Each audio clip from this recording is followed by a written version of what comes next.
This is Stephanie with All in Yarns. I've got a wonderful instruction video for you today.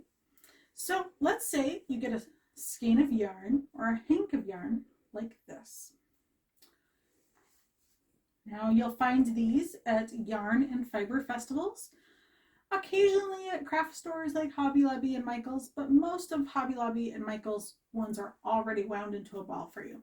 If you get a skein of yarn at all like this, where it's in a big long loop, you have to wind it into a ball before you can use it. Otherwise, you're just going to end up with a big tangled mess. So I'm going to show you. So if you dive full in to the fiber crafts, you may find yourself acquiring some new equipment.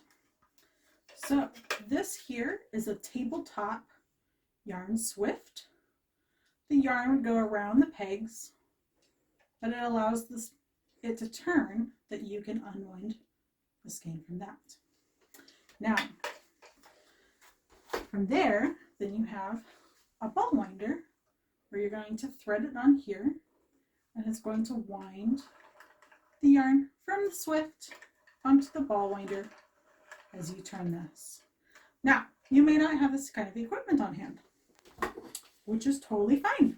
We can make some adjustments. So I'm going to put this on the floor real fast and then set this up here for you. So almost everyone has a high backed dining room chair, or at the very least some folding chairs. You can put two chairs, whether they're high backed dining chairs or folding chairs, together so that they are back to back. And then you're going to take your hank of yarn and you're going to drape it around like that. This is going to prevent it from getting tangled up. Now, every one of these kind of hanks of yarn are going to have some extra ties to them. This prevents them from being tangled in the dyeing process. So you do have to cut each one of these to get started. Now, some of them actually may match the yarn color itself. So you do want to be careful when you pull them. There's almost always one. Let's see if I can find it here. It's this one. So you'll pull, still. There we go. All right, so you'll pull one off and you'll actually see that there's extra strands than just the two. These are where your ends are also tied. I always usually cut this one last. Personal preference. So find the other ones. Sometimes they only have two ties. Sometimes skeins of yarn will have up to 4. I always pull the knot out, cut as close as possible to that knot so you don't run the risk of actually cutting your yarn.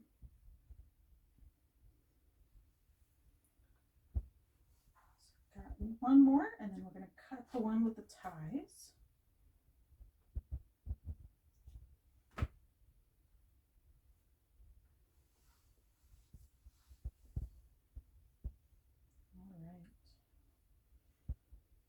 So here's the one with the ties. Now, if you've got some fingernails, you can kind of, for the most part,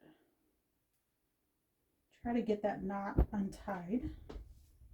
If not, then cut right at that base of that knot. So that way you're not running the risk again of cutting further into your yarn. I almost got it. There we go. All right, so you'll see as I unpull this that we'll be able to see the yarn. So here's your tie piece.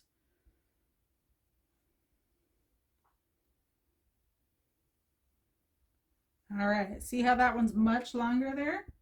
That is definitely going to be one of your ends. You're going to have 2 ends. We're going to pull that. There's the tie. And there's the other end. So when your yarn is laid out like this, you'll find one that wants to kind of come off a little easier than the rest. Usually it's whatever one's kind of laid on top. So this one is going to be that. So to wind this into a ball, This is going to be a straight regular ball that you can work from the outside versus an inside pull one. That is a whole other story of how to do that. So we're going to do this. Just kind of hook it here with your thumb. You can do a couple of loops.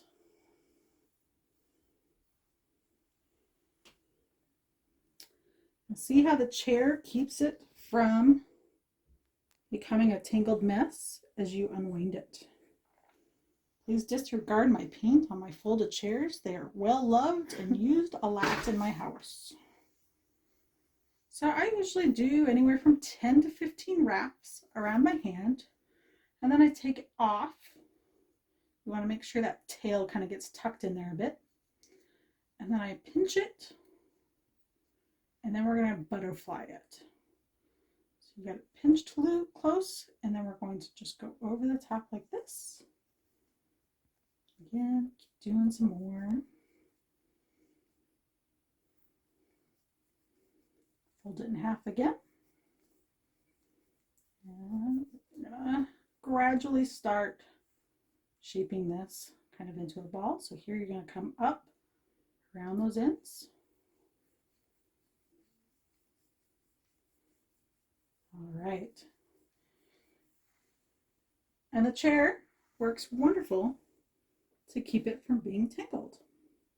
Now, if you are feeling extra special, you can actually drape the loop of yarn over around your knees and do it this way. However, if you do that, don't plan on moving anywhere until you are done. If you have someone that really, really loves you, they might be able to do a football goalpost for the yarn, but again, they can't move until you're done. So kind of keep that in mind. That's where this chair comes in handy in case someone shows up at your doorstep and rings the doorbell, or you have to let dogs outside or something like that. It allows you to be able to quickly put it down, walk away, and do whatever you need to do, and then come back, but not have a tangled mess when you come back too. All right, that's Stephanie with All in Yarns. I'm going to continue to wind this yarn, and I will see you next time for a dyeing tutorial.